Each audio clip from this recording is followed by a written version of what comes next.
अस्सलाम वालेकुम नाज़रीन। आज हसन नवाज और हुसैन नवाज जो नवाज शरीफ के करप्ट तरीन बेटे थे, जिनके बड़े बड़े करप्शन के स्कैंडल सामने आए, आज उन्हें भी पाकिस्तान में डील के तहत माफ कर दिया गया है। दूसरी तरफ जिस तरह से कानून आइन की धज्जियां बिखेरी गई, जिस तरह से सहूलतकारी की गई और पाकिस्तान में जुल्म बर्बरियत की मिसालें कायम की गई और जिस तरह से इन्हें नवाजा गया, इस पर हामिद बी ने बड़ा बेहतरीन तबसरा किया। आइए पहले उनकी गुफ्तगू सुनते हैं, फिर इस पर बात करते हैं। वैसे तो आज हसन नवाज साहब को और हुसैन नवाज साहब को भी कुछ मुकदमात से बरी कर दिया गया और इमरान खान साहब को भी 2 मुकदमात से बरी कर दिया गया है। आप बात करते हैं इंसाफ की, पाकिस्तान में ना किसी को इंसाफ नहीं मिलता। अगर हसन हुसैन को उनको इंसाफ नहीं मिला, उनको स्पेशल ट्रीटमेंट मिली है। अच्छा, इंसाफ और चीज होती है। इंसाफ होता है कि अगर आप आए तो आप सबसे पहले, अगर आप किसी लिहाज से मतलब आपके ऊपर इस किस्म के केसेस हो तो आप सबसे पहले सरेंडर करते हैं। उसके बाद फिर उस जेल से निकलने के बाद फिर उसके बाद आप जाते हैं अपने बाकी केसेस करते हैं। जिस तरीके से मियां नवाज शरीफ साहब आए थे, वो उनको इंसाफ नहीं मिला था, उनको मिलना चाहिए इंसाफ, लेकिन जो मेथडोलॉजी है वो आपके इतने सवालात उठा देती है कि आप उसको इंसाफ से दूर करिए। पाकिस्तान में अगर इंसाफ होता तो ना तो हमारा मुल्क आधा होता, ना एक वजीर आजम को कत्ल किया होता, ना दूसरे वजीर आजम को इस तरीके से 198 केसेस के साथ किया होता। मतलब आपका ख्याल है कि 198 केसेस हो सकते हैं किसी एक शख्स के ऊपर? 200 थे ना, 2 में आज भरी हो गए तो अब 198 वही रह गए ना। तो क्या ये हो सकते हैं इस किस्म की चीजें? मतलब इरफान साहब वो बता रहे थे कि उसमें, ठीक है, विद ड्यू रिस्पेक्ट, मेरा आज भी सवाल उठता है। देखिए, मेरा सवाल उठता है कि अगर मेरे नाम की एक प्रॉपर्टी आ जाती है, कहीं भी आ जाती है, इररिस्पेक्टिव ऑफ व्हाट, कहीं भी आ जाती है, क्वेश्चन मार्क आ जाता है कि यार ये प्रॉपर्टी हुमायूं तुम्हारी है।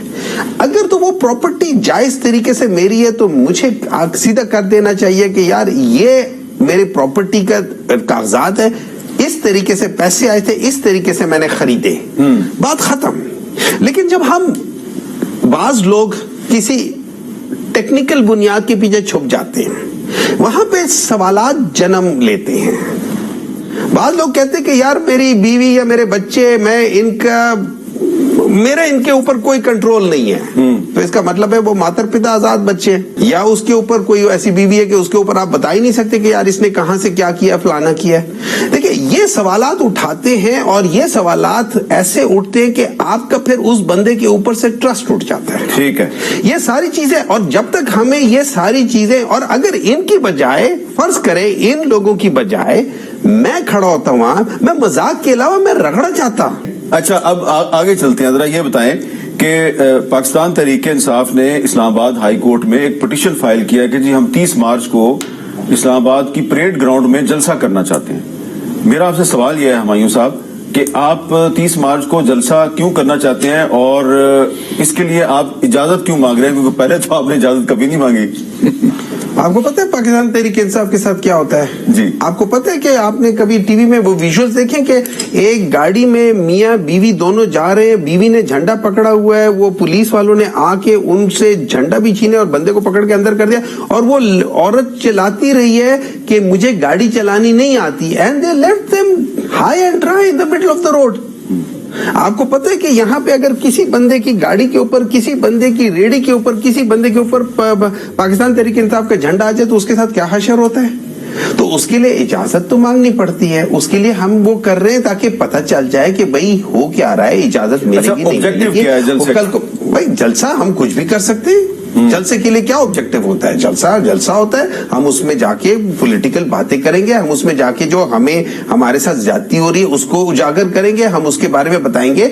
लेकिन उसके लिए मुझे नहीं समझ आती इसमें लोग इतने डरते क्यों हैं? पाकिस्तान तहरीक इंसाफ के जलसों से, पाकिस्तान तहरीक इंसाफ की रैलियों से इतने डरते क्यों हैं, या जलते क्यों हैं? मुझे समझ नहीं आती। या तो ये ना कि खुद कर नहीं सकते तो कहते हैं इसको भी नहीं करने देंगे, ना खेड़ सकते हैं ना खेड़ा देंगे। एक तो होता है ना खेड़ेंगे ना खेड़ा देंगे, वो खेड़ ही नहीं सकते तो इसलिए खेड़ा नहीं देंगे, ये बात होती है। देखिए, पाकिस्तान तहरीक इंसाफ को अगर आप उनके साथ ज्यादती करते रहोगे तो آج نہیں تو کل کبھی نہ کبھی یہ چیز جب آئے گی نا, ہم نے برداشت کر لیا. دیکھیں پاکستان تحریک انصاف وہ پارٹی ہے کہ جس کو جب ان لوگوں نے کچلنے کی کوشش کی تو انہوں نے باؤنس بیک کیا اور سب سے زیادہ سیٹیں لی ہیں.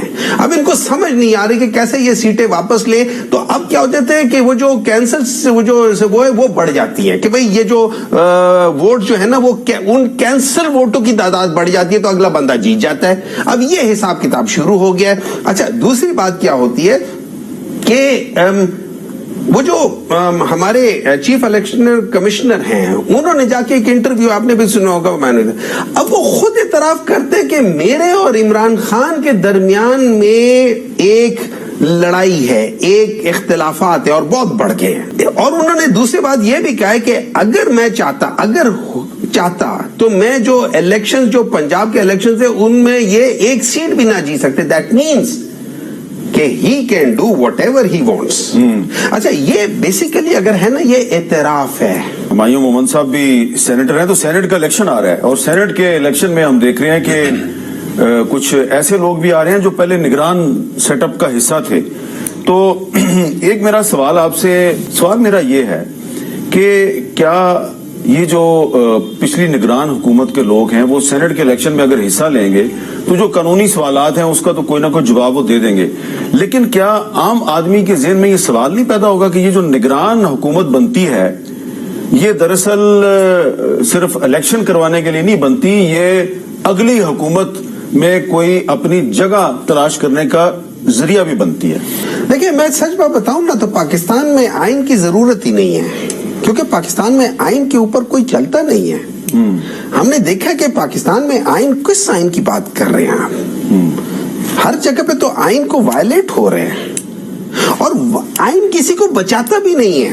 جب ہم لوگ آئین کی بات کرتے ہیں ہمارے اس میں لکھا ہوا ہے کہ جو عورتیں ہوتی ہیں اور جو بیمار ہوتے ہیں ان کو آپ بیل پہ چھوڑ دیتے ہو CRPC 4971 کے لحاظ سے, لیکن ہم یہاں پہ وہ نہیں دیکھتے ہیں. آئین کہتا ہے کہ آپ کو بعض چیزوں کا تحفظ ہے لیکن یہاں پہ ہمیں کوئی تحفظ نہیں ہے. یہ میں آپ کی بات سے اتفاق کرتا ہوں, لیکن اس ملک کے جو قاضی ہیں, میں آپ کی بات سے اس لیے اتفاق کرتا ہوں کہ جب 2021 اور 22 میں میرے پر پابندی لگی تو میں عدالت میں گیا کہ یہ غیر آئینی ہے, کسی عدالت نے میری بات نہیں سنی اور پابندی برقرار ہے. دیکھیے میں آپ کو بات بتاؤں, اٹ از ویری انفارچونیٹ. اس کی وجہ یہ اس ملک کے جتنے بھی قاضی ہیں نا وہ خود آئین کی انٹرپریٹیشن اپنے طریقے سے کرتے ہیں. اب جو مرضی کر لیں اس کو, اب آپ اس کو روک بھی نہیں سکتے. اگر آپ آئین کی بات کرتے وہ صاف طور پہ کہتے ہیں کہ جو کیئر ٹیکر گورنمنٹ کے لوگ ہیں وہ نیکسٹ کمنگ الیکشن میں حصہ نہیں لے سکتے. بالکل. اب اس میں ان لوگوں نے کیا کہ سرفراز بگٹی صاحب ہیں, انہوں نے کہا کہ میں فیڈرل میں تھا تو میں پروونشل میں لے سکتا ہوں. بھائی نیکسٹ الیکشنز میں نہیں لے سکتے.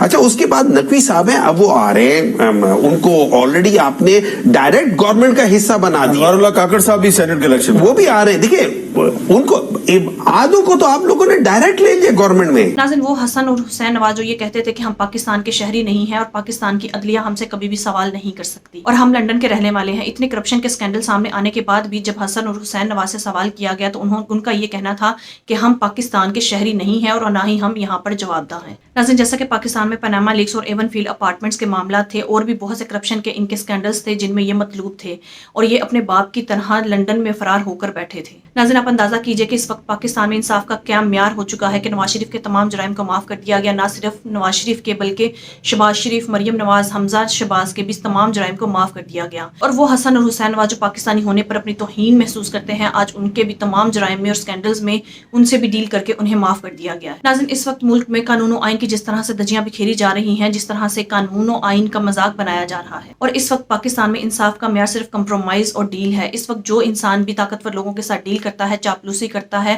ان کے بوٹ پالش کرتا ہے, انہیں تو نوازا جاتا ہے اور جو لوگ ان کے خلاف کھڑے ہوتے ہیں انہیں کسی نہ کسی طرح کے جرائم میں اسکینڈلز میں پھنسا کر جیل میں پھینک دیا جاتا ہے, بالکل ویسے ہی جیسا کہ عمران خان کے ساتھ سلوک کیا جا رہا ہے. नाज़रीन, जैसा कि हसन और हुसैन नवाज ने खुद एक इंटरव्यू में कहा था कि ये एवन फील्ड अपार्टमेंट्स हमारे हैं, लेकिन जब नवाज शरीफ से सवाल किया गया, मरियम नवाज से सवाल किया गया या शहबाज शरीफ से सवाल किया गया, तो उन सब के अलग अलग जवाब थे। और उनका कहना था कि अगर हसन और हुसैन नवाज ने ये कहा है कि एवन फील्ड अपार्टमेंट्स उनके हैं, तो ये उनका मौक़िफ़ है, उनसे जाकर सवाल करें, इस पर हमारी कोई राय नहीं है। आज तक शरीफ खानदान से जब भी एवन फील्ड अपार्टमेंट्स के बारे में सवाल किया जाता है तो ये एक दूसरे पर डालकर फारिग हो जाते हैं, यानी ये कभी भी इस सवाल का जवाब नहीं दे सके कि एवन फील्ड अपार्टमेंट्स किसके हैं। ये सिर्फ अवाम को बेवकूफ़ बनाते दिखाई देते हैं, क्योंकि अगर ये इस पर जवाब देंगे तो दूध का दूध और पानी का पानी हो जाएगा।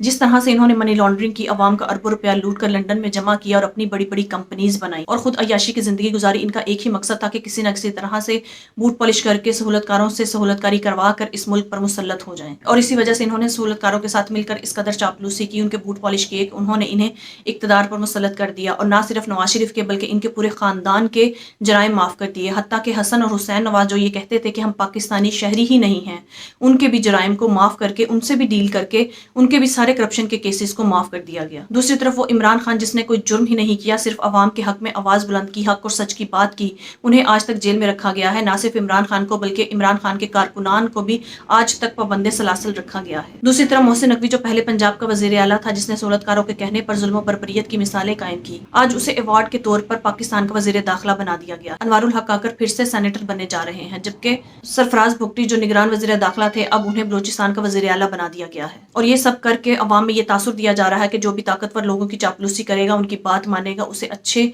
से अच्छे ओहदों से नवाजा जाएगा, और जो भी ताकतवर लोगों को आंखें दिखाएगा उसका अंजाम इंतहाई बुरा होगा, जैसा कि इमरान खान के साथ सलूक किया जा रहा है। नाज़रीन, आपके इस बारे में क्या राय है, कमेंट में ज़रूर बताइएगा। अगली वीडियो में मिलते हैं, तब तक के लिए अल्लाह हाफ़िज़।